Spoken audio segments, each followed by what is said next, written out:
জেসিকে নিয়ে আজ একটু বাইরে বেরিয়েছিলাম। বাইরে বেরিয়ে বুঝলাম জেসিকে নিয়ে আমি ঘুরতে বের হইনি, বরং জেসি আমাকে নিয়ে ঘুরতে বেরিয়েছে। এত সুন্দর সবুজের সৌন্দর্য উপলব্ধি করতে পেরে মনটা একদম জুড়িয়ে গেল। আর এইদিকে জেসি একবার বাড়ির বাইরে বেরোতে পারলে আর বাড়ি ফিরতে চায় না। তাকে কোনোভাবে বুঝিয়ে সুঝিয়ে বাড়ি ফিরতে রাজি করানো হলো। সে কিন্তু দিব্যি বাধ্য মেয়ের মতো আমার কথা শুনে বাড়ির পথে রওনা দিয়েছে।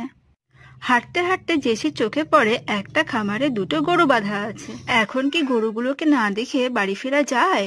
জেসি গরুগুলোকে এমন ভাবে দেখছিল, মনে হচ্ছিল না সে কোনো গরু দেখছে, তাকে দেখে মনে হচ্ছিল সে চিড়িয়াখানায় কোনো বাঘ বা হাতি দেখছে। দেখা শেষ হলে জেসি দেখতে পায় এবার একটা ছাগল। ছাগলটাকে নিয়েও বেশ কিছুক্ষণ খেলে নিল। এরপর সে দেখতে পেয়েছে একটা মুরগি।